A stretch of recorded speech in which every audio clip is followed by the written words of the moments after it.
share dulu ya. Jadi ada materi yang akan saya sampaikan. Oke. Sudah terlihat, teman-teman? Sudah, Pak. Baik, sudah ya. Baik, kita mulai. Jadi chapter 10 ini kita akan membicarakan sistem audit halal ya.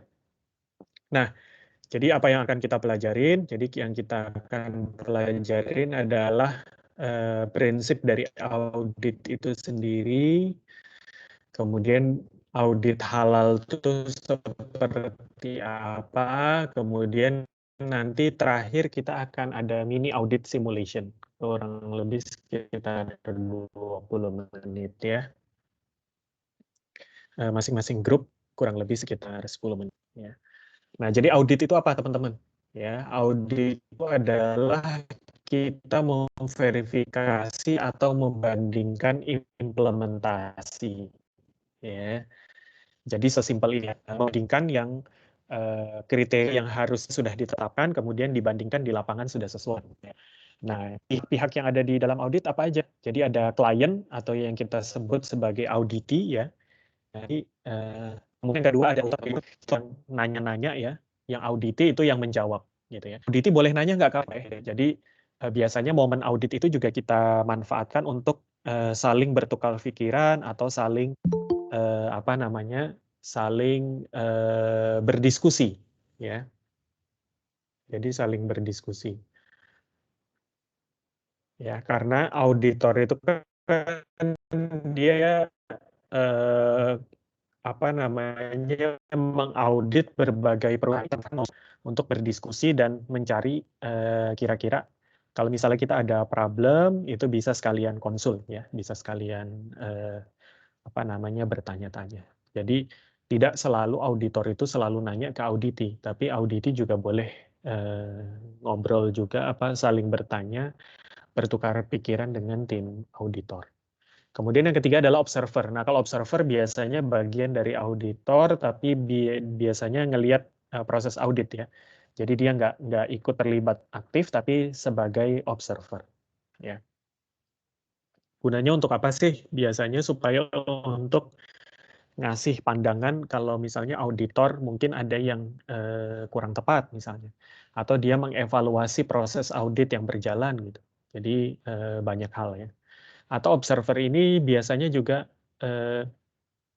apa namanya, auditor tapi yang masih magang gitu ya, itu juga memungkinkan ya. Jadi dia bisa ngelihat proses auditnya tapi sebenarnya tidak full ikut tergabung di dalam audit. Nah, jadi prinsip audit itu ada beberapa ya. Yang pertama itu integritas, artinya dapat dipercaya ya. Jadi apa namanya, ya jadi nggak boleh bohong gitu ya. Kemudian fair presentation, jadi ngasih reportnya akurat dan sebenarnya, nggak boleh ditambahin, dilebih-lebihkan atau dikurang-kurangkan ya. Kemudian due professional care, artinya mesti teliti dalam menilai audit ya. Kemudian evidence based approach. Nah, jadi audit itu nggak boleh berdasarkan asumsi atau nggak pakai data. Jadi kalau misalnya nggak yakin harus ditanya ulang ke auditinya. Contoh misalnya, Pak ini kayaknya kemungkinan akan bisa menyebabkan kontaminasi deh. Itu jadi saya jadikan temuan ya, gitu. Nah itu nggak boleh tuh, ya. Jadi betul-betul harus nanyanya itu, Pak ini sebelumnya sudah pernah terjadi kontaminasi atau tidak, gitu ya. Oh kalau tidak ya berarti asumsi kita salah kan. Kalau asumsi kita salah berarti itu nggak apa namanya, nggak bisa dijadikan temuan. Jadi betul-betul harus berupa fakta yang ditemukan. Kemudian independence tentu saja, jadi nggak boleh apa namanya, dipengaruhi ya. Jadi mentang-mentang kita udah bayar gitu ya, pasti jadi wajib lolos gitu ya, itu nggak bisa ya. Jadi kalau memang standarnya tidak terpenuhi, maka si auditor harus betul-betul menilai secara objektif.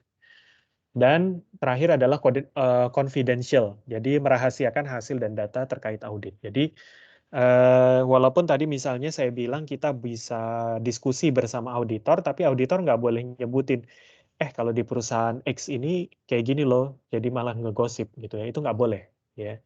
Jadi hanya boleh ya disampaikan saja data, fakta, tapi tidak perlu disampaikan, si perusahaan ini tuh gini loh, si perusahaan itu gitu loh, gitu. Itu nggak boleh. Gitu ya. Jadi betul-betul harus merahasiakan datanya. Ya. Sampai sini harusnya cukup clear. Ya. Nah, metode audit itu berdasarkan ISO 19011 NXB ya. Ini ada beberapa hal ya. Jadi ada interview, kemudian bisa caranya mengkomplit checklist ya. Jadi teman-teman nanti misalnya pakai checklist yang sudah ditentukan, kemudian nanti tinggal ditanya ke tim auditinya. Kalau ini gimana? Oh oke, ya ditulis gitu ya. Oh oke-nya tuh kenapa? Fact-nya apa? Faktanya apa? Itu ditulis juga gitu ya. Jadi nggak boleh cuma checklist ya, ya, ya, ya, ya, ya, tapi nggak ada fakta yang mensupport. Itu juga nggak bisa. Contoh, misalnya tanya, di sini ruangan ini suhu penyimpanannya berapa? Oh masih masuk range gitu ya. Nah terus kita checklist aja, ya gitu. Nah itu jangan kayak gitu, tapi langsung disebutkan ya karena pada saat dicek pada tanggal sekian, bulan sekian, suhunya berada di eh, berapa dengan standarnya berapa sehingga oke. Gitu. Jadi betul-betul komplit ya, tidak hanya ya tidak ya tidak ya tidak gitu. Itu nggak bisa seperti itu ya. Kemudian dokumen review tentu saja. Jadi kita melihat dokumen-dokumen yang ada, kemudian sampling dan observasi. Jadi misalnya punya 100 jenis bahan baku gitu ya, nggak perlu semuanya di sampling gitu ya, tapi misalnya kedatangan terakhir kapan Bu kedatangannya gitu. Oh tanggal sekian Pak misalnya ya. Oke coba bisa dilihat sertifikat halalnya untuk item tersebut gitu. Nah jadi nggak perlu semuanya dari 1 sampai 100 dicek semua, nggak perlu ya. Cukup sampling gitu ya. Kemudian nanti teman-teman juga bisa misalnya ngelihat yang paling kritis. Misalnya kalau di perusahaan pengolahan daging ya, berarti kan ayam apa sumber ayamnya itu misalnya. Oh ayamnya bagaimana Bu nyembelihnya gitu. Kemudian dicek gitu ya dan lain sebagainya ya. Jadi ini proses audit itu bisa macam-macam ya. Dan proses audit itu juga bisa virtual ya. Nah, ini kita coba bisa lihat. Nah, kita coba lihat.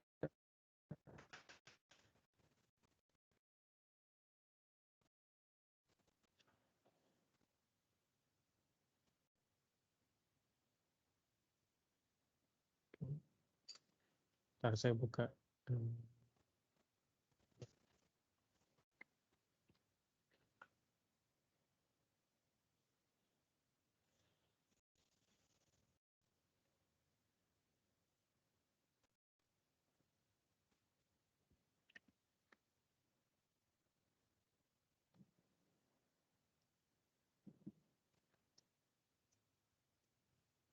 Ini agak lama nih.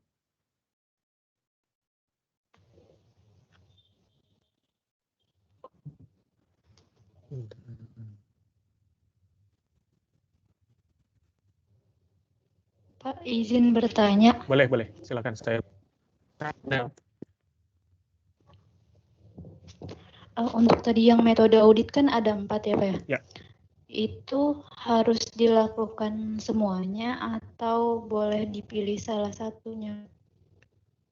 Semakin komplit sebenarnya semakin baik. Ya.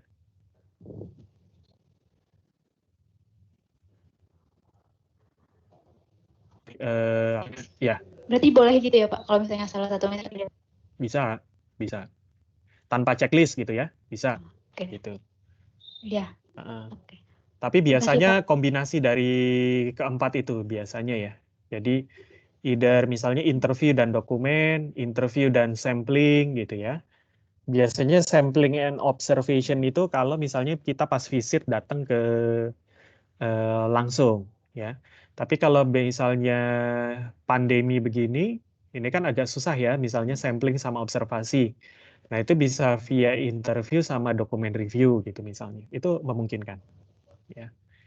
Nah, Oke, tapi makasih Pak. memang semakin komplit, misalnya bisa empat-empatnya, nah itu semakin baik. Gitu. Tapi saya kopas dulu.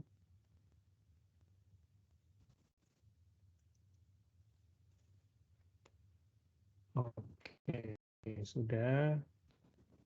Saya share screen ya.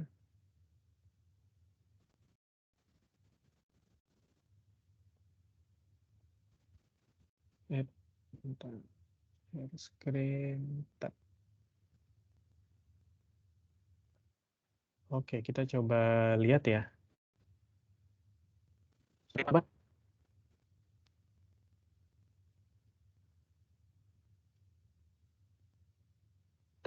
Sudah Pak. Oke. Wah, ini kayaknya agak...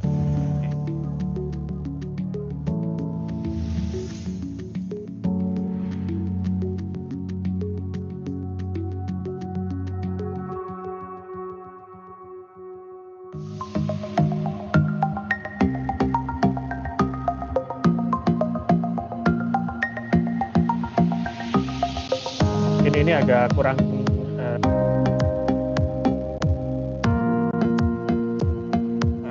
resolusinya kurang bagus. Mungkin nanti teman-teman bisa lihat ya. Nah, bisa lihat sendiri. Intinya ini kayak semacam Zoom, tapi for the new strap, and you're able to adjust it to your liking. So here, you're going to put it over the shoulder. Take this flap around the back, wrap it around to the front, and adjust it accordingly to your comfort. jadi kayak film apa? You Surrogate. can also adjust the shoulder area here, Kita akan and then taking your smartphone, you're able to apply it to the shoulder. Now these are adjustable to any smartphone of any size, and you're also able to maneuver the smartphone like this.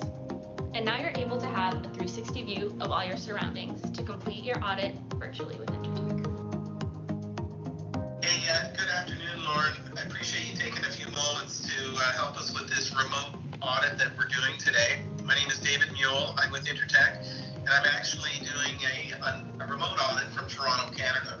Jadi ada yang jadi bonekanya ya. Misalnya suruh, Mbak ke kiri Mbak, gitu. Mbak ke kanan gitu ya.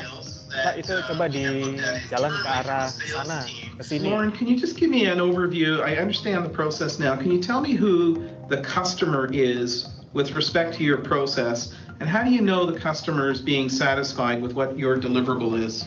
Sure. So this process, it's an internal stakeholder.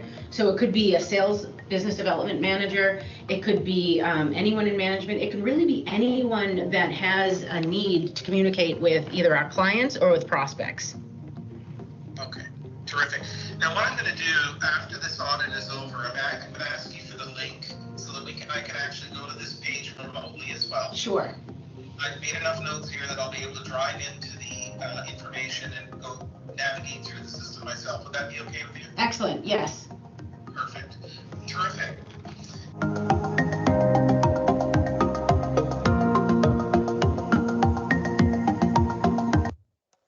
Itu contohnya ya. Dan ini sekarang juga sudah dilakukan nih di Indonesia ya. Nah, jadi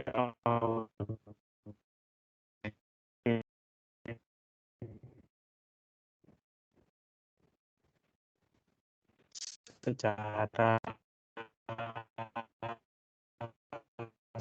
virtual ya.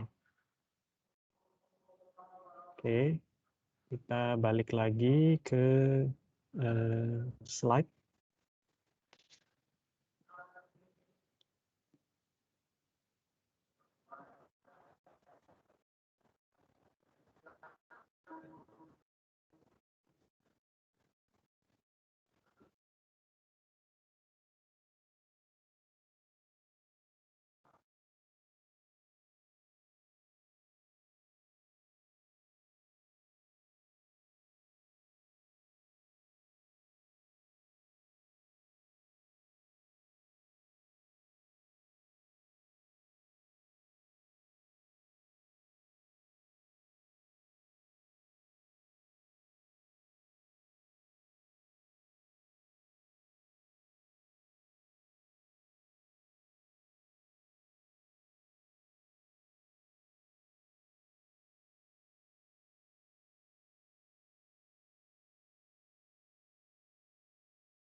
Oke, sorry. Kayaknya keputus tadi jaringannya. Saya coba. Suara saya sudah masuk sekarang, teman-teman? Sudah, Pak. Oke, kita lanjutkan ya.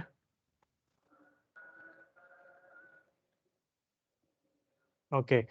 Nah, jadi audit itu kita mulai dari audit preparasi audit ya. Kemudian kita melakukan audit tentu saja ya. Kemudian kita kasih report follow up findings ya. Kita kasih report ke auditi ya. Kemudian setelah hasil report kita melakukan surveillance. Jadi disurvei lagi temuannya sudah diselesaikan atau belum. Kemudian proses perbaikannya sudah dilakukan belum gitu ya. Nanti begitu surveillance sudah selesai ya lanjut ke audit preparation berikutnya. Jadi biasanya setahun itu memang apalagi sertifikat kita hold beberapa sertifikat gitu ya. Nah itu maka akan dalam 1 tahun itu akan beberapa kali audit gitu ya. Jadi audit jadi ya seperti makanan sehari-hari gitu jadinya ya. Apalagi kalau misalnya nanti teman-teman bekerja di perusahaan bahan baku atau perusahaan bahan kemas ya. Perusahaan bahan baku berarti kan yang membeli adalah customer perusahaan lagi ya. Jadi misalnya contoh kalau kalau kami di Nutrifood kan jualnya ke konsumen langsung ya. Nah, itu di auditnya sama badan lembaga audit gitu ya. Tapi kalau misalnya perusahaan bahan baku gitu ya, nah teman-teman nanti akan diaudit sama konsumennya gitu ya. Nah, itu biasanya jadwalnya akan jauh lebih padat dibandingkan dengan perusahaan yang apa namanya perusahaan yang langsung memproduksi untuk konsumen akhir. Gitu. Baik. Nah, berikutnya adalah audit internal ya. Jadi kalau apa namanya di audit halal ini ada audit dari dari LP POM-nya langsung atau dari si siapa kemarin selain LP POM Sukovindo ya. Nah, bisa juga yang kedua adalah audit dari internal atau audit di dalam perusahaan kalian sendiri ya. Nah, jadi ini harus punya prosedur tertulis, kemudian pihaknya kompeten dan independen. Independen tuh artinya misalnya saya di tim produksi, maka yang mengaudit adalah tim quality misalnya, ya. Nah, tim lab misalnya diaudit sama tim produksi gitu misalnya. Jadi kompeten tapi independen. Jadi eh, tidak apa namanya tidak eh, ya harus tetap objektif, tidak boleh subjektif gitu ya. Oke. Ini audit internal. Pak, Ada pertanyaan? maaf Pak, tadi suaranya sempat hilang. Di bagian yang mana? Sini. Di saya ini sudah tidak share screen lagi sih Pak. Oh, oke. Sebentar, saya coba ulang ya share screen-nya. Oke, sorry ya.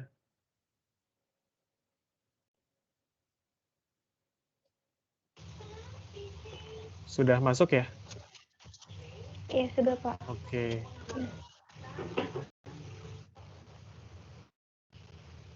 Tadi baru sampai. Oke, sebentar.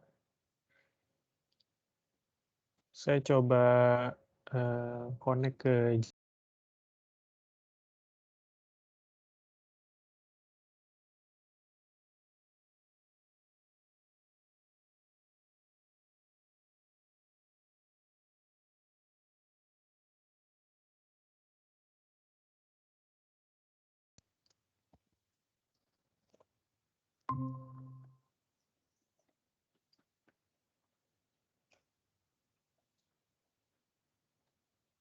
Oke. Suara saya sudah terdengar ya? Sudah, Pak. Oke.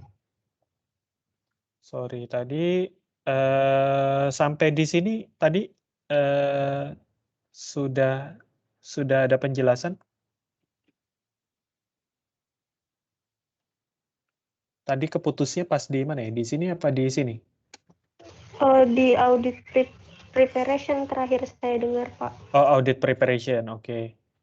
Di audit preparation, nah kemudian kita melaksanakan audit ya. Kemudian setelah melaksanakan audit, kita memberikan report ya sebagai auditor. Jadi memberikan audit, kemudian kita memfollow up temuan-temuannya ya. Kemudian dilakukan surveillance biasanya ya. Jadi diverifikasi ulang bagaimana proses kita memfollow up temuan-temuan tadi. Jadi biasanya kan kalau audit biasanya selalu ada perbaikan ya. Nah, perbaikan itu nanti kita review, dicek oh sudah sesuai atau belum, sudah close atau belum gitu ya. Nah, setelah surveillance selesai, maka dilakukan audit kembali. Nah, tadi saya bilang proses audit itu jadi kayak makanan sehari-hari kalau buat di perusahaan ya, karena setiap tahun itu pasti auditnya berkali-kali karena misalnya di tempat kita ya itu sertifikasinya lumayan banyak, misalnya ada ISO apalah, ISO apa gitu ya. Nah itu ya berkali-kali di auditnya gitu ya. Kemudian apalagi kalau teman-teman nanti bekerja di perusahaan raw materials ya. Kalau perusahaan raw materials berarti kan konsumennya adalah perusahaan lagi. Nah, biasanya perusahaan itu nanti akan melakukan audit ke tempat perusahaan teman-teman yang memproduksi bahan baku atau bahan kemas. Nah, itu akan jauh lebih padat ya karena berarti tidak hanya diaudit oleh misalnya BPOM, tidak hanya diaudit oleh lembaga sertifikasi tapi juga oleh konsumen. Jadi konsumen langsung mengaudit perusahaan Anda gitu. Sampai sini kedengeran ya suara saya? Kedengeran, Pak. Oke. Nah, berikutnya adalah audit internal, teman-teman. Jadi, audit halal itu yang rutin adalah melakukan audit internal, gitu ya. Jadi si LPPOM atau Sukovindo itu juga melakukan audit pada saat awal atau melakukan audit pas saat proses sertifikatnya sudah mau habis, gitu ya. Tapi setiap 6 bulan sekali ini diwajibkan nih sama LPPOM MUI untuk mengaudit secara internal. Jadi prosedur yang tertulis harus dicek, kemudian dilakukan oleh pihak berkompeten dan independen. Jadi contohnya misalnya saya tim produksi, nanti yang mengecek adalah tim quality assurance gitu misalnya. Nanti misalnya saya mengaudit tim lab misalnya, atau melakukan audit ke tim pest control gitu misalnya ya. Jadi bisa saling cross gitu ya supaya lebih objektif gitu. Ya. Nah, kriteria audit internalnya jadi bisa dari divisi lain ya atau departemen yang lain, ini audit silang, atau dari memang pihak yang ditunjuk oleh manajemen. Contohnya misalnya ada auditor internal khusus halal misalnya ya, atau auditor internal khusus berbagai macam ISO. Nah, itu bisa tuh ya. Perusahaan nunjuk orang tersebut, nah orang tersebut nanti keliling ke setiap departemen. Itu boleh. Dan untuk halal sendiri, audit internal harus dilakukan setidaknya 2 kali dalam setahun. Ya, jadi tadi saya bilang per 6 bulan sekali ada auditnya. Ya. Kemudian khusus untuk audit halal ini bisa digabung dengan audit sistem yang lain. Biasanya suka digabung dengan audit ISO 9000 atau ISO 22000. Nah, itu karena mirip-mirip ya, jadi bisa digabung. Hanya nanti kalau halal penekanannya lebih ke kontaminasi, ke proses halalnya gitu ya, penerimaan barang gitu ya, traceability-nya. Nah itu halal jauh lebih concern di situ. Ya. Kemudian, nah ini harus disampaikan ke LPPOM sebagai laporan berkala setiap 6 bulan sekali. Ya. Nah, kemudian ini tindakan koreksinya juga harus di-address ya. Maksud saya harus diperbaikin. Jadi kalau ketemu misalnya nanti saya diaudit sama tim quality tadi ya. Kemudian tim quality bilang, Galih, kamu harus memperbaiki A, B, C, D gitu ya. Nah, saya harus ikutin tuh ya. Harus dipantau ya, harus di follow up gitu. Jadi nggak boleh cuma sekedar apa ya? Sekedar syarat doang, sekedar apa yang penting ada lah gitu ya. Nah, itu nggak boleh. Ya, jadi harus betul-betul dilaksanakan, kemudian improvement-nya harus dilakukan supaya bisa lebih baik dan tidak ada kesalahan yang berulang. Nah, ini simulasi audit internal ya. Jadi untuk menjawab 11 kriteria SJH ya. Jadi nanti tinggal di sini ada formnya ya, teman-teman nanti juga bisa akses di apa namanya di website sudah saya upload ya. Jadi nanti teman-teman bisa eh, nanti kalau misalnya teman-teman ditanya nih sama misalnya interview di perusahaan gitu ya, atau teman-teman punya perusahaan sendiri ya, amin. Nah itu teman-teman nanti bisa begitu ditanya, kamu udah pernah ngaudit belum? Udah Pak, saya udah pernah simulasi audit gitu ya. Jadi apa namanya tahu kira-kira apa yang harus dilakukan. Nah, ini nanti tinggal dijawab ya. Misalnya perubahan, ada nggak perubahannya, ya atau enggak gitu ya. Kalau ada perubahan apa, disebutkan, dijelaskan, dan lain sebagainya ya. Nanti teman-teman bisa buka filenya, eh, atau kita mau coba lihat. Teman-teman udah pernah buka belum ya?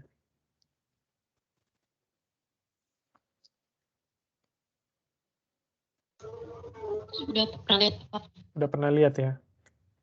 Kita coba buka ya. Ini.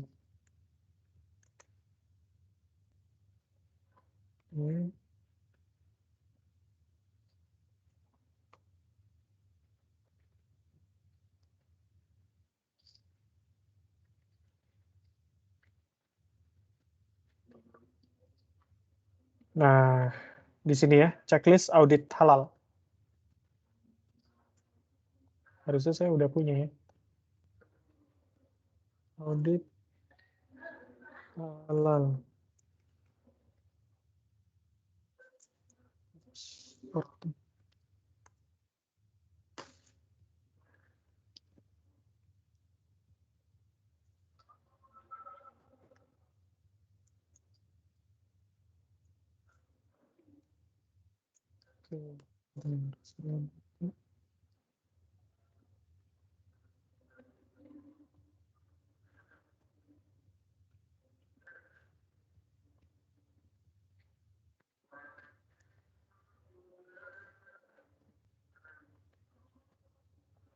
Nah, ini ya.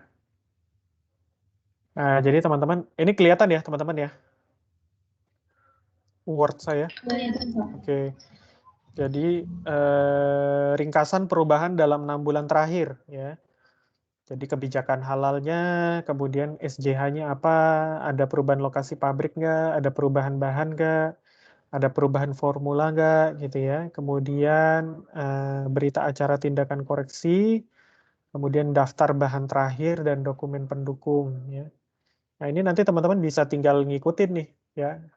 Kebijakan halalnya gimana, tim manajemennya seperti apa, pelatihan edukasinya seperti apa ya. Bahannya seperti apa, fasilitas produksinya, produknya, kemudian prosedur aktivitas kritisnya, ya kan? Kemudian kemampuan telusur traceability-nya seperti apa, ya. Kemudian penanganan yang tidak memenuhi kriteria, audit internal, kemudian kaji ulang manajemen. Nah, ini semua bisa teman-teman dijadikan panduan. Ya. Termasuk nanti untuk proses simulasi audit ya. Nah, ini kita coba lihat ada contoh simulasi audit dari MUI ya. Ini kita coba lihat bareng-bareng. Mudah-mudahan bisa ya. Oke, saya share screen. Oke. Sudah terlihat ya teman-teman ya? Kita coba lihat sebentar, ini 5 menit kurang lebih.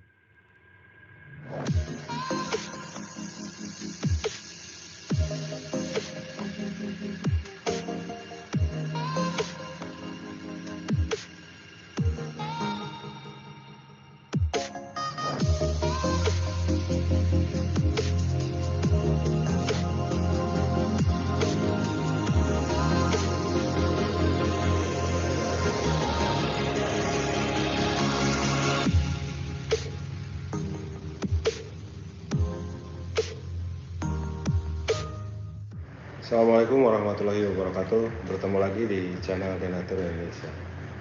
Untuk hari ini kebetulan kita akan kedatangan tamu dari Majelis Ulama Indonesia. Sebenarnya kunjungan ke sini ini ada dua kepentingan. Pertama kunjungan rutin tahunan.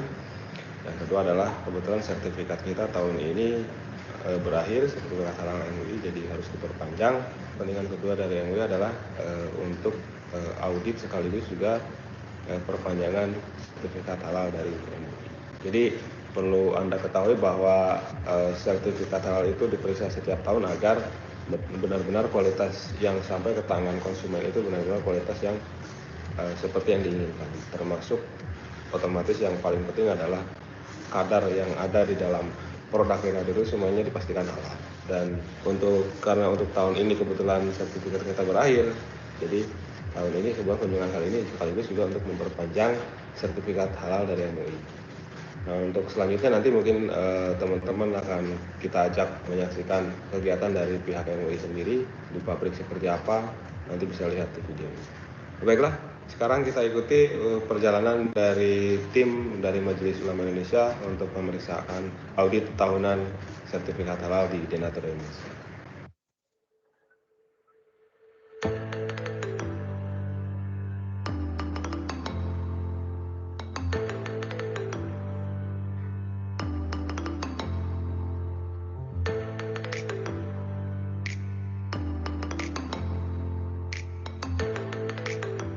Jadi Pak, kalau misalnya dari sini kan setelah ditimbang terus dicuci. Nah, nanti kalau yang jamurnya itu udah langsung dibuang kayak gitu.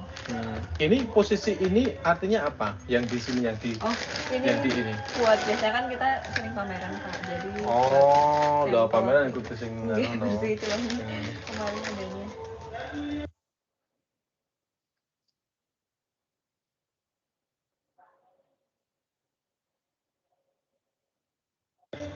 Tahunya bahwa dia mengkudu gitu gimana? Iya dari ini Pak, siri-siri fisik. Oh, dari makroskopinya.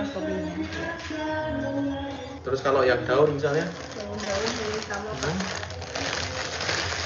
Daun juga begitu? Iya. Kalau misalnya tumbuhan kan nggak terlalu bisa dikenali lah, dikenali kayak mahkota di luar juga.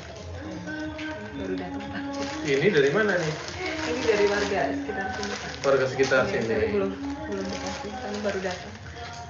Dari warga sekitar. Kalau yang ini gimana? Kalau ini sudah dipakai kan daun ungu Pak. Ini dari mana daun ungunya? Daun ungu ini sebagian dari Jogja sama sebagian dari Vilang. Dari? Vilang, Magelang. Jadi kita ada kebun sendiri Pak. Punya kebun sendiri. Okay. Nah, kami berikan edukasi tentang kalau yang paling mudah herbal ya kita berikan jamu itu. Bahan mana yang boleh digunakan, mana yang tidak boleh. Itu kita sampaikan edukasinya jangan sampai kita nanti kena hoax dan seterusnya. Nah, itu yang saya sampaikan ke mereka. Ya, itu tadi kunjungan dari Majelis Ulama Indonesia. Jadi dari mereka datang, terus kita sambut terlebih dahulu, kemudian melakukan pemeriksaan, audit seperti biasanya. Jadi ke bahan, khususnya kalau MUI biasanya ke bahan, karena apa yang dibuat itu halal atau tidak. Selain itu memang meriksa ke pabrik, ke proses produksi, karena kehalalan itu juga bisa hilang tidak hanya dari bahannya saja. Misalkan bahan sudah halal tapi bisa jadi berubah tidak halal ketika di prosesnya ada kesalahan atau kelainan. Jadi sampai ke prosesnya juga diperiksa, dan audit ini dilaksanakan secara tahunan agar kepastian dari konsumen itu pasti benar-benar yang mereka konsumsi itu halal. Karena kepentingannya dari MUI adalah soal kehalalan. Berbeda lagi dengan khasiat dan yang lainnya adalah biasanya dari BPOM.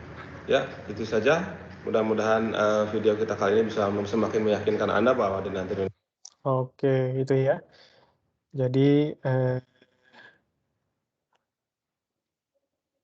oke, saya balik lagi ke presentasi ya. Sorry. Oke.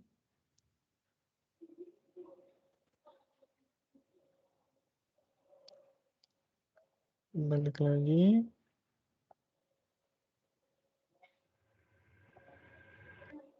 Oke. Nah, jadi ini nanti mungkin teman-teman bisa lihat ya. Jadi nanti pembukaan sesi audit itu apa saja sih? Jadi dalam 1 menit pertama ya, nanti saya bilang teman-teman nanti silahkan perkenalan auditor dan auditi ya. Mungkin bisa diwakilkan. Kemudian oleh auditor dilakukan penjelasan tujuan dan skop audit. Jadi contohnya misalnya, oke, tujuan kita hari ini adalah audit halal. Skop auditnya adalah kita akan memeriksa 11 prinsip halal yang ada di departemen Anda, gitu ya. Kemudian penjelasan timeline audit. Jadi ini biasanya schedule-nya ya. Misalnya, oke, sekarang selama 1 jam nanti kita ke lapangan dulu. Kemudian nanti jam berikutnya kita akan periksa dokumen, gitu ya. Atau bisa dibalik. Silahkan nanti dalam 30 menit ke depan Bapak Ibu bisa jelaskan produk Bapak seperti apa. Kemudian nanti kita akan visit ke lapangan, kemudian akan memeriksa dokumen setelah itu, gitu contohnya ya. Kemudian penjelasan hasil audit berupa apa? Jadi misalnya, oh kalau ada ketidaksesuaian, itu apakah kritikal, apakah major, ataukah minor gitu ya. Nah nanti biasanya kalau kritikal itu artinya dia sudah betul-betul misalnya kalau halal ya berarti misalnya sertifikatnya nggak ada gitu misalnya, atau sertifikatnya expired gitu ya, dan dimungkinkan bahan bakunya itu ada sesuatu yang haram gitu misalnya. Nah itu jadi kritikal gitu ya. Artinya apa? Kalau kritikal tuh bisa jadi sertifikat halalnya disuspend atau tidak bisa dikeluarkan ya. Atau misalnya ada saran peluang untuk improvement. Nah, itu juga bisa ya. Jadi misalnya, oh Pak, baiknya seperti ini gitu misalnya. Tadi misalnya barang datang itu baiknya harus langsung dikasih label misalnya. Oh Pak, ini baiknya kalau di gudang bahan baku, baiknya paletnya jangan palet kayu tapi palet plastik misalnya dan lain sebagainya ya. Itu. Kemudian proses audit. Ya, tadi kalau pembukaan, kemudian proses audit. Proses audit tentu saja pengecekan temuan audit sebelumnya ya, jika ada. Jadi kalau kita memverifikasi ulang yang temuan sebelumnya sudah close atau belum. Kemudian meminta penjelasan alur proses ya. Jadi prosesnya ini seperti apa gitu ya. Kemudian kita visit ke lapangan ya. Kemudian mengambil sampel langsung ya. Jadi ngambil tadi saya bilang misalnya oh kedatangan terakhir kapan gitu ya. Saya boleh cek siapa yang menerima, PO-nya nomor berapa gitu ya. Didatangkan dari mana, siapa yang menerima gitu ya dan lain sebagainya ya. Kemudian mengecek 11 prinsip halal dengan bukti yang valid. Kemudian proses audit juga dilakukan question, check, and observe. Ya, jadi kita menanyakan apa yang ingin kita ketahui, ya. Kemudian kita lihat prosedur tertulis yang harusnya dikerjakan. Kemudian observe, kita melihat atau membandingkan apa yang dikerjakan. Jadi biasanya suka ada selisih nih, baik apa yang kita observasi dengan prosedur yang harusnya dilakukan. Jadi contohnya misalnya, ini proses cleaningnya harusnya hanya di vakum atau harus pakai air gitu. Coba lihat Bu, ada prosedurnya nggak? Gitu. Oh ternyata malah prosedurnya belum ada. Nah itu bisa jadi temuan gitu ya. Begitu prosedurnya ada, oke misalnya, oh prosedurnya harusnya pakai air ya Bu. Ini catatannya ada nggak? Ini pakai air atau hanya pakai vakum gitu misalnya. Oh ternyata catatannya nggak ada. Nah itu bisa jadi temuan lagi gitu ya dan lain sebagainya. Gitu ya. Jadi selalu cek dan question, check and observe. Ya. Nah, teknik bertanya saat audit itu ada beberapa ya. Jadi ada open question, ini yang paling baik ya. Jadi apa yang kamu lakukan? Jadi jawabannya nggak boleh iya dan tidak. Kalau iya dan tidak itu artinya closed question. Nah, ini biasanya yang dihindari. Ya, jadi jawabannya diarahkan jangan jawabannya ya atau tidak, tapi open question. Ya, kemudian di probing question-nya itu apa buktinya kamu melakukan itu gitu. Ya, itu contoh bertanya. Nah, hasil audit itu nanti ada 3 ya. Ada confirm, ada non-confirm, sama room for improvement. Jadi kalau conformity artinya sudah sesuai. Biasanya nanti satisfactory, ya, sesuai gitu ya. Kalau non-conformity artinya ada ditemukan ketidaksesuaian, kemudian room for improvement ini masukan ya, supaya proses ke depan bisa lebih baik. Ya. Nah, temuan non-conformity tadi itu wajib memuat 3 hal ini. Jadi problem statement-nya apa, evidence-nya apa, dan requirement-nya apa. Ya. Jadi problem statement ini memuat kegagalan dalam sistem. Misalnya tadi saya contohkan, oh tidak ditemukan catatan cleaning pada proses pergantian batch misalnya. Kemudian evidensi apa? Fakta spesifik. Jadi ditemukan pada hari Selasa tanggal 10 Agustus 2021 pada lini mesin mixing misalnya ya. Tidak dilakukan proses cleaning pada jam 10 pagi. Nah, harusnya di kode batch XXX gitu misalnya. Jadi evidence-nya harus betul-betul terlihat di situ. Ya. Kemudian requirement-nya ini adalah referensi audit yang digunakan. Oh, berarti ini menyalahi prosedur atau apa namanya IK yang tercantum pada IK sekian. Gitu ya. Seperti itu. Jadi kalau non-conformity wajib memuat ke semua ini. Kalau conformity gimana reportnya? Ya boleh juga sih dengan evidence juga. Itu lebih baik. Gitu ya. Tapi kalau non-conformity ini wajib supaya apa? Supaya si auditinya nanti bisa memfollow up dengan baik. Gitu. Nah, penutupan audit. Jadi ditutup auditnya dengan menyepakati hasilnya dengan auditi ya. Kemudian ngasih kesimpulan apakah berhasil atau gagal ya. Jadi kalau gagal ya berarti auditnya nanti bisa diulang. Misalnya nanti ada perjanjian, oh 1 bulan lagi atau 2 bulan lagi akan diaudit ulang gitu ya. Kemudian timeline follow up ya. Jadi nanti biasanya kalau ada temuan si auditinya langsung dikasih tahu Bapak Ibu wajib di follow up ya dalam 2 minggu ke depan gitu ya. Nanti saya terima laporannya.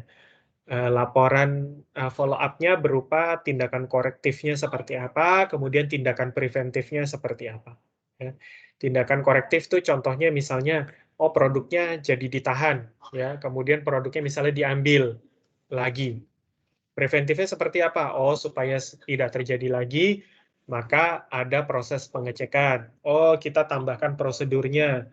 Oh kita lakukan sosialisasi dan lain sebagainya, gitu ya. Kemudian menetapkan proses surveillance berikutnya. Jadi, oh Bu, nanti kita akan ada proses verifikasinya 6 bulan lagi ya, atau 1 tahun lagi ya, dan lain sebagainya. Nah, jadi tadi sudah saya sempat singgung sedikit terkait follow up audit.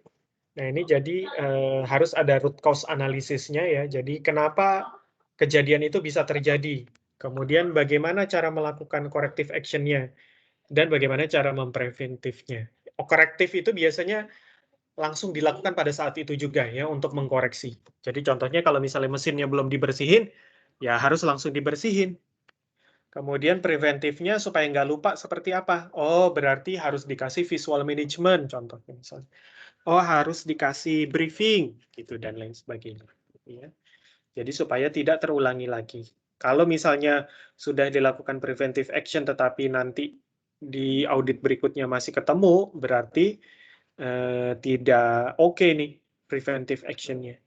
Jadi preventive action itu dilakukan supaya kejadian yang serupa tidak sama terulang kembali.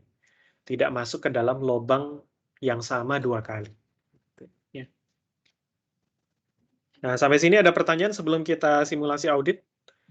Saya mau nanya, Pak. Boleh. Tadi kan kata Bapak preventive action itu salah satunya itu briefing. Kalau misalkan briefing itu dinilai kurang efektif, apakah ada cara lain gitu selain briefing? Kalau tindakan korektifnya. Preventif banyak. Jadi iya preventif. jadi kalau briefing biasanya massal ya. Nah, ya, itu nah bisa juga misalnya dilakukan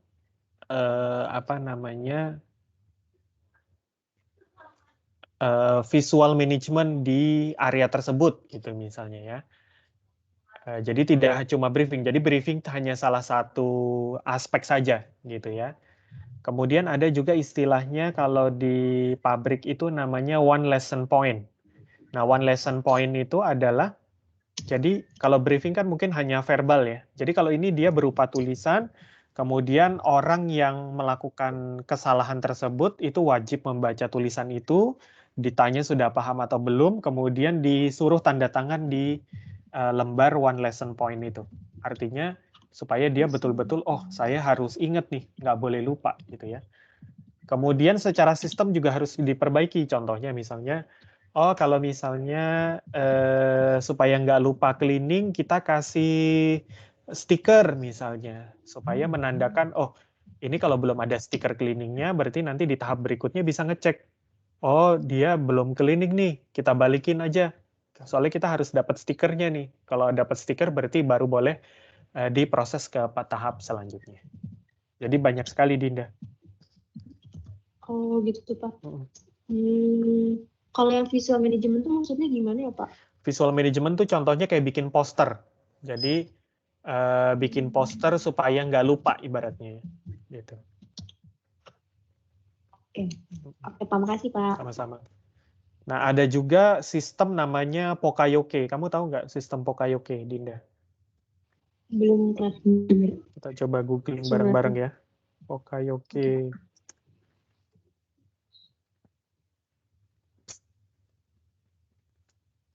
Nah, ini ya. Jadi Pokayoke itu bahasa Jepang, artinya kita meminimalisir kesalahan ya. Nah, nanti teman-teman bisa cek. Dan ini kayaknya ada gambar yang bagus nih, Pokayoke.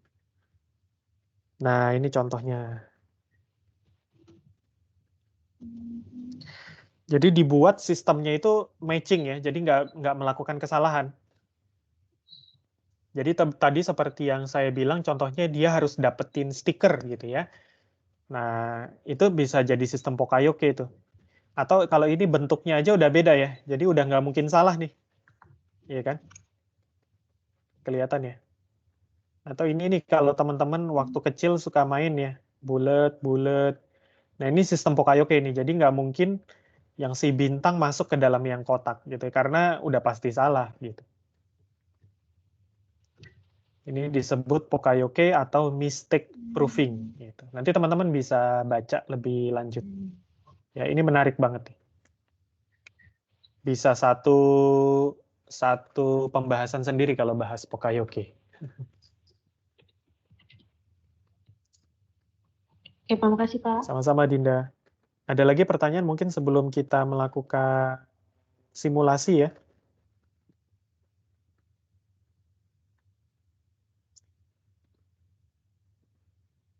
Oke, jadi simulasi kelompok 1 A dan kelompok 1B ya. Kelompok 1A Ahmad Pandiansyah, Gina, Maulvi, Mia, Nabilah dan Rehana sebagai auditor ya. Kemudian 1B Serena, Anissa, Dita, Zainal, Cut Ulfa sebagai auditi. Ya.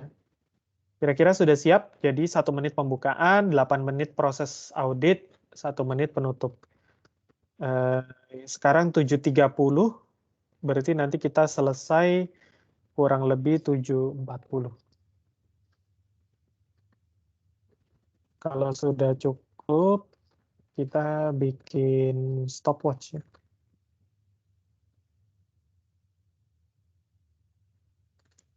Stopwatch.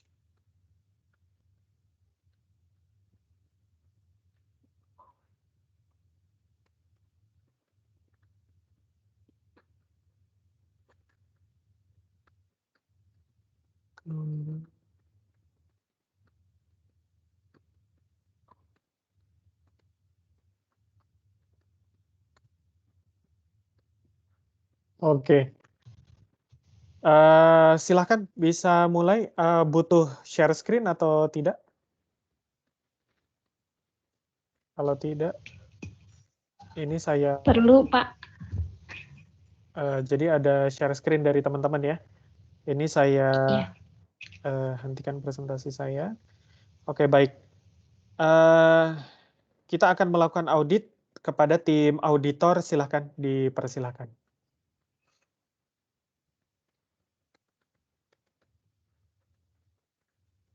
Baik, Pak, terima kasih. Assalamualaikum warahmatullahi wabarakatuh. Waalaikumsalam. Selamat pagi, Bapak Ibu semuanya. Perkenalkan, saya Ahmad Pandiansyah, perwakilan dari tim auditor. Sebelumnya saya ucapkan terima kasih telah menyempatkan diri untuk Bapak Ibu sekalian hadir dalam audit kita hari ini. Hari ini kita akan melaksanakan audit di PT Gratis Indonesia terkait dengan sistem jaminan halal. Tentunya saya tidak sendirian di sini. Saya ditemani oleh rekan-rekan saya selaku tim auditor. Ada Nabila, Maulvi, Mia, Rehana, dan Gina. Tujuan dari audit ini adalah untuk memastikan bahwa sistem jaminan halal yang telah dibuat ataupun dilaksanakan itu di PT Gratin ini itu memang telah sesuai antara yang diprosedurkan atau yang telah ada dalam dokumen dengan apa yang telah diimplementasikan. Kemudian selain itu, audit ini juga bertujuan untuk memberikan masukan jika terdapat kekurangan dari sistem yang telah dibuat oleh Bapak dan Ibu sekalian. Nah, kemudian untuk scope auditnya, jadi kita hari ini akan mengaudit untuk departemen masing-masing berdasarkan 11 kriteria sistem jaminan halal. Audit plan kita hari ini, nanti kita akan audit ke lapangan terlebih dahulu, kemudian ke produksi ataupun gudang, nanti setelah itu kita bisa lanjut ke desk audit atau terkait dengan dokumen. Tetapi jika Bapak Ibu ada masukan ataupun saran lain, dipersilahkan. Jadi jadwal ini tuh fleksibel, tergantung kesiapan dan kesediaan Bapak Ibu. Baik, untuk mengefektifkan waktu, kita mulai saja proses audit hari ini. Saya persilahkan kepada rekan-rekan saya dari tim auditor, jika ada pertanyaan atau temuan dalam proses audit ini, boleh langsung ditanyakan. Silakan. Iya baik, terima kasih Saudara Pandi. Jadi pertanyaan yang pertama yang akan kami ajukan kepada tim audit itu dari PT Gratin Indonesia itu yang pertama itu pada proses pengolahan produknya ini itu kan terdapat pencucian tulang sapi dan juga ada pencucian 1 dan pencucian 3. Apakah itu menggunakan air yang sama? Maksudnya itu kan menggunakan air dingin. Apakah di pencucian tulang sapi juga menggunakan air dingin atau tidak? Lalu apakah pada saat pengolahan airnya ini dia melakukan proses pengolahan yang sesuai dengan untuk produksi? Jika iya, apakah menggunakan filter yang untuk disaring, dan bagaimana bahan dari filternya itu apakah sudah aman dan udah pasti halal, seperti itu. Terima kasih.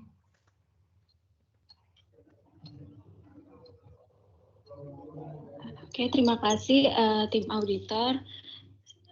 Saya mewakili dari perusahaan PT Gelatin Indonesia yang izin menjawab. Jadi air yang digunakan itu melalui proses pemurnian terlebih dahulu supaya kualitasnya lebih baik. Nah, pemurnian yang dilakukan ini menggunakan filternya menggunakan karbon aktif, dan karbon aktifnya berasal dari tempurung kelapa. Jadi emang sudah dipastikan kehalalannya karena termasuk positive list dari MUI. Gitu. Terima kasih. Iya. Maaf, tadi yang untuk kalau penyuciannya itu sama menggunakan air dingin juga atau gimana? Iya, sama. Dan itu suhunya, apakah ada rentang suhu yang tertentu yang dipakai?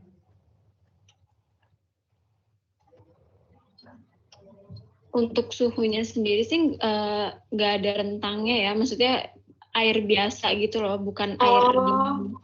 Berarti tulisnya air aja kali ya, bukan air dingin kali. Oh ya, ya, makasih. Iya. Ya, lanjut ke pertanyaan yang berikutnya ya. Di situ kan ada proses filter atau penyaringan ya, ada 3 tahap penyaringan, ada penyaringan 1, 2, dan 3. Itu menggunakan bahan filter fiber apa ya jenisnya, dan apakah sudah tersertifikasi halal?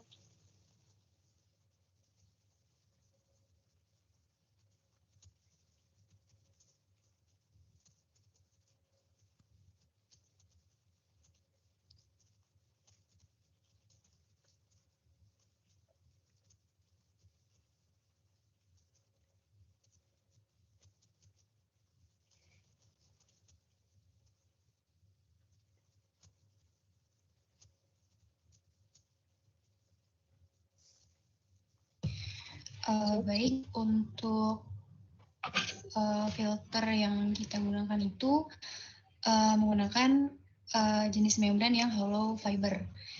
Jadi filter ini tuh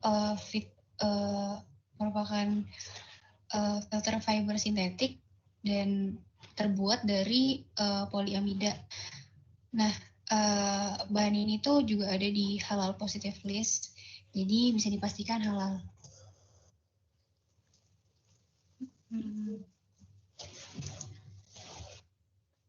Oke, udah cukup sih kayaknya. Oke, kalau pertanyaan kedua sudah cukup terjawab, kita lanjut ke pertanyaan selanjutnya ya. Pertanyaan ini kan sudah dan pada PT Gelatin Indonesia melakukan pengecekan langsung terhadap suplai rumah potong hewan terkait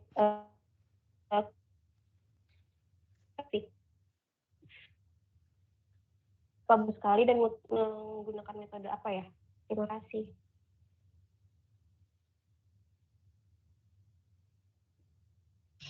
Maaf, pertanyaannya boleh diulang nggak ya? Soalnya tadi putus-putus. Maaf. Oke. Apakah ada pengecekan dari internal PT Gelatin Indonesia terhadap supplier rumah potong hewan terkait kehalalan yang sudah tersertifikasi? Jika ada, pengecekannya itu berkala setiap berapa bulan sekali atau berapa periode sekali, dan metode yang digunakan seperti apa?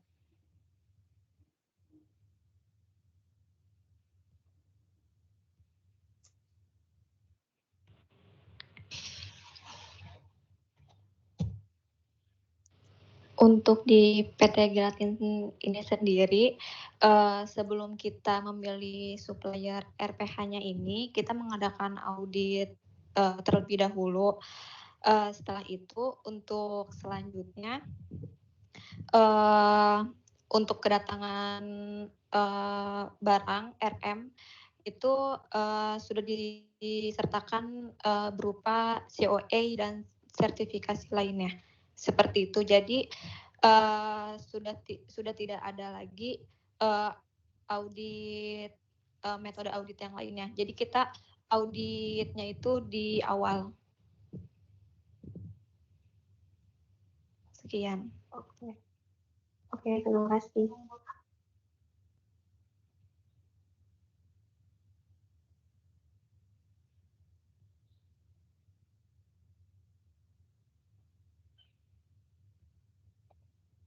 Baik, karena waktunya mungkin sudah mau habis ya, silakan mungkin bisa ditutup.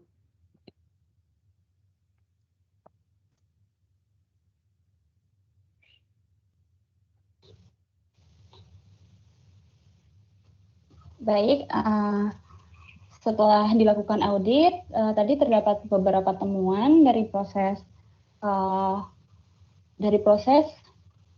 yang menggunakan filter air olahan ya, tetapi filternya digunakan yaitu dari karbon aktif yang berasal dari tempurung kelapa yang termasuk positive leaf. Lalu yang kedua itu ada fiber yang digunakan itu dari fiber selulosa asetat yang termasuk positive leaf. Dan yang ketiga itu dilakukan pengecekan di awal saat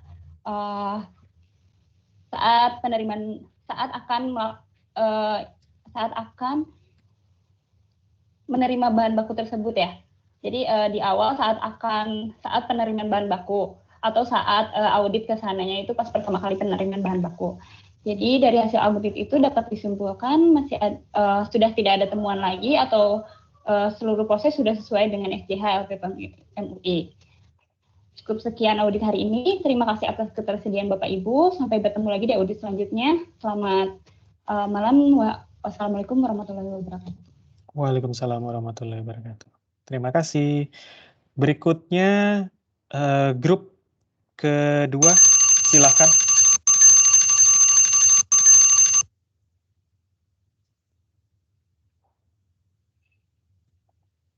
Ya, Assalamualaikum warahmatullahi wabarakatuh.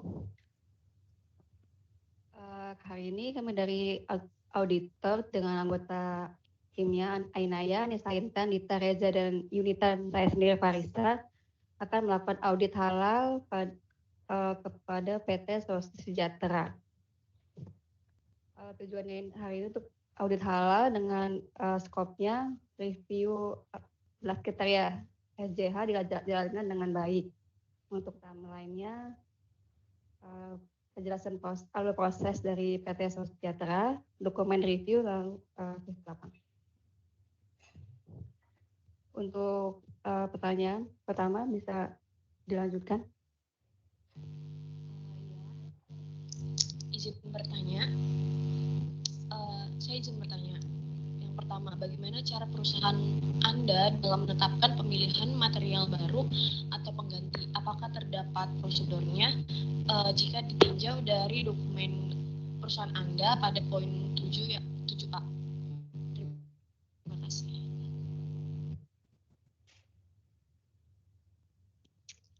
Baik, terima kasih atas pertanyaannya.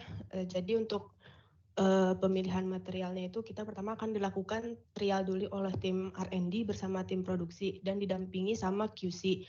Kemudian kalau misalnya tidak ada perbedaan dari standar yang sudah ditetapkan, baru akan dibuat spek baru. Habis itu akan naik lagi ke bagian purchasing.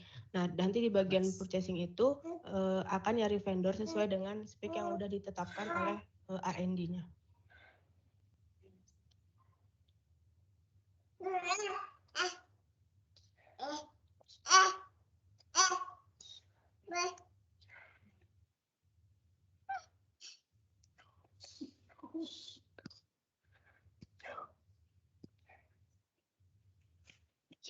Oke, pertanyaan selanjutnya mengenai sanitasi yang dilakukan. Ini mengacu ke dokumen pada dokumen poin 7.f. Apakah prosedur sanitasi yang telah diterapkan di industri Anda dapat menjamin menghilangkan najis dengan optimal dan bagaimana prosedurnya?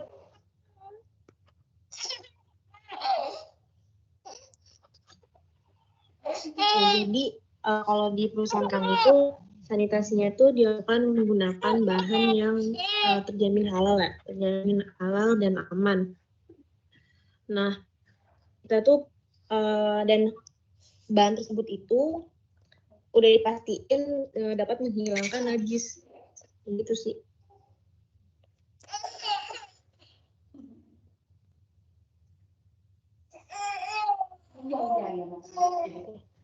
Bisa disebutkan salah satu contoh bahannya?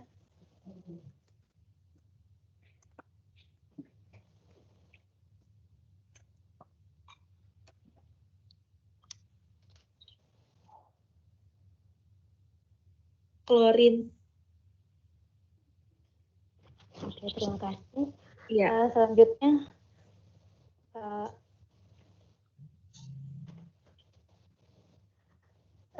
Kak Anissa Intan. Baik, pertanyaan selanjutnya berdasarkan dokumen pada poin 7A dan 7B, jika ada produk atau bahan yang belum jelas status kehalalannya, apakah ada alat produksi yang digunakan berbeda dengan alat produksi untuk produk yang disertifikasi halal MUI? Terima kasih. Izin menjawab, pada perusahaan kami, jika produk atau bahan baku tersebut belum tersertifikasi halal, maka bahan tersebut di-hold terlebih dahulu atau tidak di-ACC. Sehingga bahan tersebut belum sampai masuk ke produksi dan tidak masuk diproses dalam alat-alat produksi. Jadi dilakukan pencegahan terlebih dahulu di awal. Jika memang belum ada sertifikat halalnya, maka perusahaan kami tidak akan menggunakan bahan tersebut. Seperti itu. Terima kasih. Apakah ada prosedur tertulisnya ketika pemeriksaan barang datang?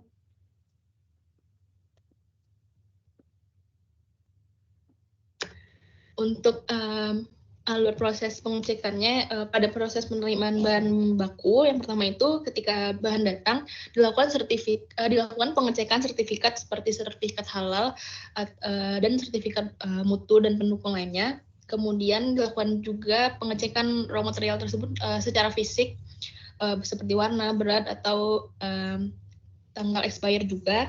Dan jika sudah di ACC baru bahan tersebut kami terima. Tapi jika salah satu sertifikat pendukungnya tidak sesuai dengan spesifikasi perusahaan, maka bahan tersebut tidak diterima. Baik, terima kasih. Baik, masuk ke pertanyaan selanjutnya mengenai kontaminasi. Apakah terdapat suatu prosedur khusus yang diterapkan untuk mencegah dan memastikan tidak adanya kontaminasi silang dengan bahan yang bersifat haram dan najis selama proses produksi berlangsung? Iya, baik, saya akan menjawab pertanyaan selanjutnya. Untuk prosedur khusus untuk memastikan tidak adanya kontaminasi silang dengan bahan-bahan atau material yang bersifat haram sama najis, sebenarnya di perusahaan kami ini udah dipastikan bahwa bahan-bahan yang masuk itu semuanya udah bersertifikat halal, sehingga tidak ada bahan-bahan yang bersifat najis ataupun haram. Dan begitu juga dari sosis sendiri, produksi sosis itu menggunakan daging-daging yang emang datang ke perusahaan kitanya itu dari RPH udah berbentuk karkas beku, sehingga pas sampai ke perusahaan kita itu udah bisa langsung dilakukan pencucian dan langsung diolah. Jadi kemungkinan tidak terjadinya adanya kontaminasi silang dengan bahan-bahan yang bersifat najis seperti itu. Oke, baik, terima kasih. Baik, selanjutnya saya mau bertanya nih, mengacu pada dokumen yang ada, ini di tahap pemrosesan, di situ ada tahap pencucian. Nah, itu pencuciannya menggunakan apa ya? Baik, saya izin menjawab. Pada tahap pencucian itu menggunakan air industri, yaitu air PDAM. Kalau masalah kehalalannya ya, apa gimana? Itu air yang digunakan itu kan dari PDAM. Di tahap pencucian ini, apakah ada proses penyaringannya dulu dari airnya itu apakah jika ada penyaringannya itu menggunakan filter yang berasal dari bahan yang halal atau gimana? Bisa tolong dijelaskan? Terima kasih. Baik, terima kasih. Ya, terima kasih pertanyaannya. Air yang digunakan adalah air industri berupa air PDAM. Jadi air PDAM ini sudah termasuk ke dalam bahan positive list LPPOM MUI. Nah, untuk penyaringan sendiri kita tidak melakukan penyaringan lagi karena bahan ini sudah dipastikan aman dan halal, karena penyaringan yang telah dilakukan oleh PDAM-nya sendiri itu menggunakan bahan-bahan yang telah aman, yaitu karbon aktif yang berasal dari kayu dan tempurung kelapa. Jadi air ini sudah dapat dipastikan halal dan aman karena sudah masuk dalam bahan positive list LPPOM. Oke, terima kasih. Ya, sama-sama.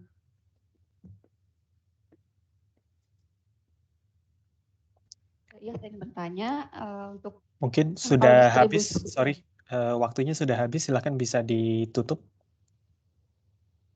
closing audit. Untuk closing audit, dari proses audit yang telah dilakukan, kita dapat simpulkan bahwa proses produksi dari mulai penerimaan barang di PT Sosis Sejahtera ini hingga dari proses penerimaan barang, terus proses produksi dan juga hingga proses pencucian sudah sesuai dengan prosedur halal, sehingga tidak ditemukan temuan yang harus dilakukan preventif dan corrective action, dan sudah cukup bagus.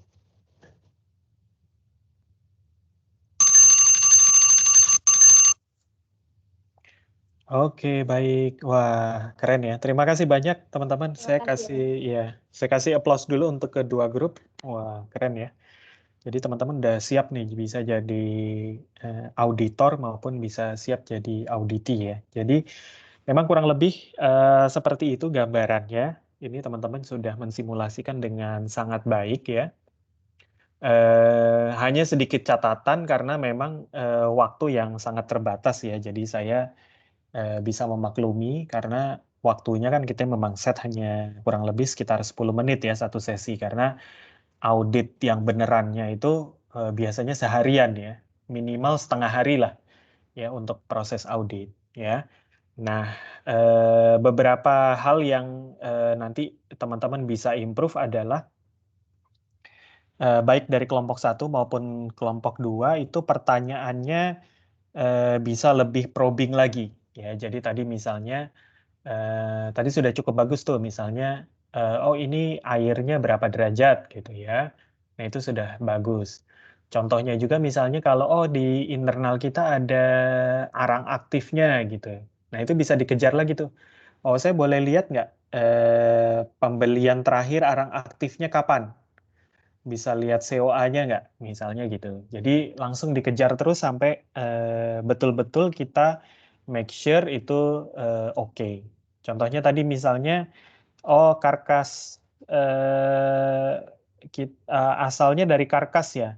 Boleh lihat karkas apa namanya kedatangan terakhir kapan ya.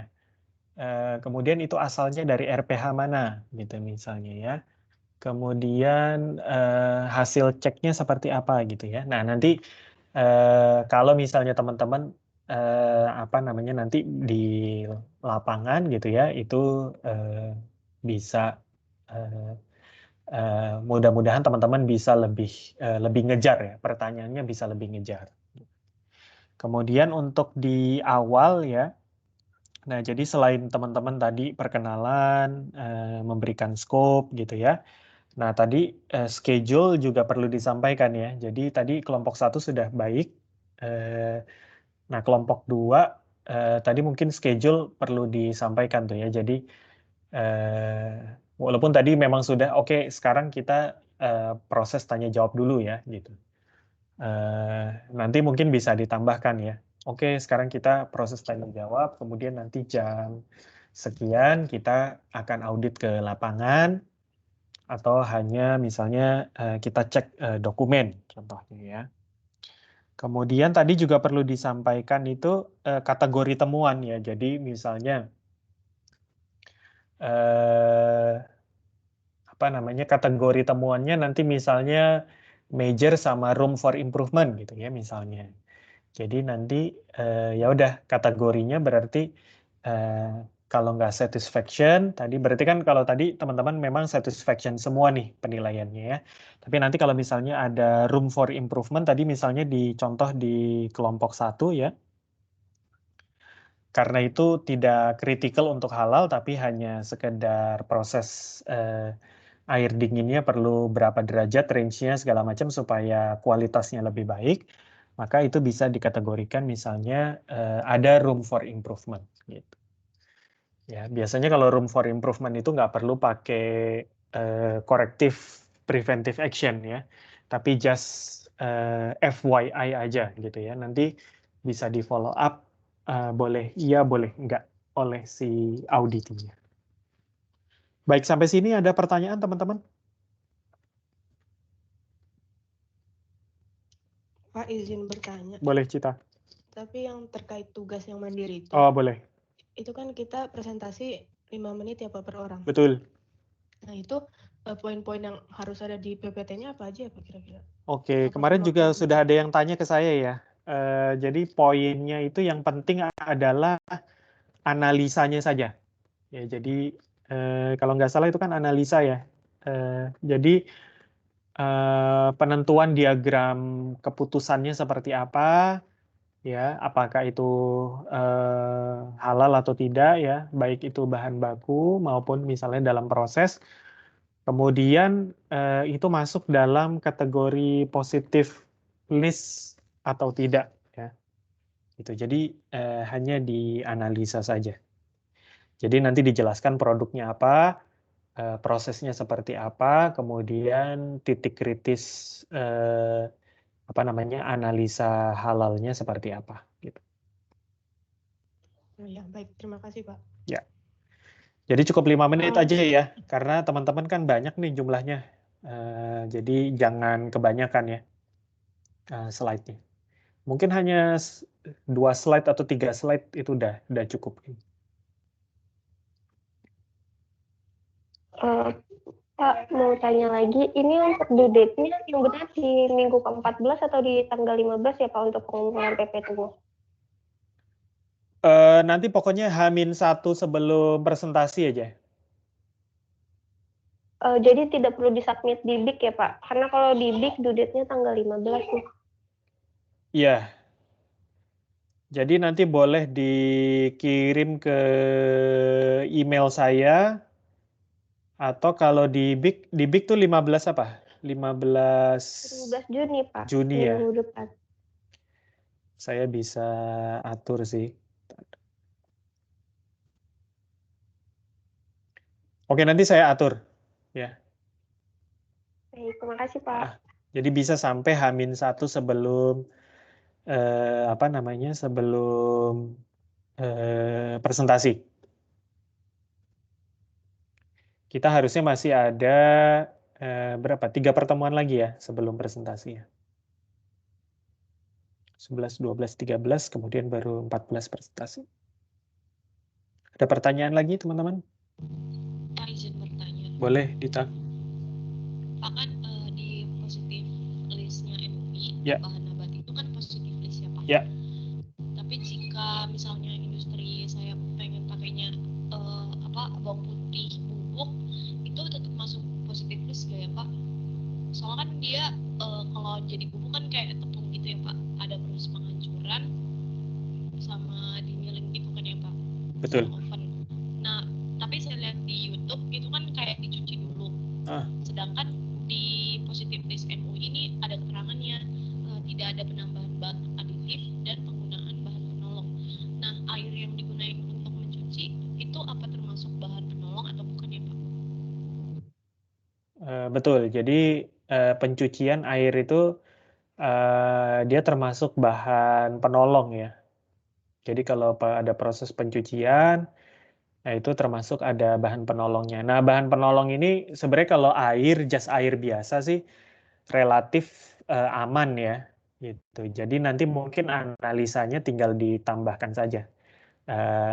Airnya dipastikan jika ada proses treatment pada airnya itu menggunakan filter yang bahannya memang halal tadi. Contohnya. Berarti nggak dimasukin kategori positif list ya kan Pak? Iya. Ya, baik Pak, terima kasih.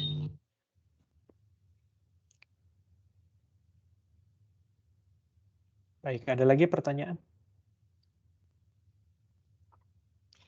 Jadi memang positif list itu memang untuk membantu ya, biasanya nanti kalau misalnya MUI nanti ada pertanyaan, biasanya pertanyaan pun sederhana sih. Enggak, karena bahan secara umumnya itu sudah halal. Thank you, Dita. Ada pertanyaan lain? Kalau sudah tidak ada, mungkin kita sudah cukup sekian ya. Terima kasih banyak teman-teman, good job tadi proses simulasinya. Teman-teman sudah keren banget ya proses nanyanya, kemudian mengatur opening, proses audit dan closingnya, dan itu memang yang terjadi di dunia nyatanya memang seperti itu kurang lebih ya. Jadi teman-teman sudah baik, tinggal nanti tinggal latihan dan dipertajam ya. Coba jam terbang aja, tinggal jam terbangnya saja. Good job, terima kasih banyak teman-teman. Mudah-mudahan sehat selalu. Kita tutup sama-sama dengan baca hamdalah. Alhamdulillahirrabbilalamin. Terima kasih banyak. Assalamualaikum warahmatullahi wabarakatuh. Waalaikumsalam warahmatullahi wabarakatuh. Terima kasih Pak. Sama-sama.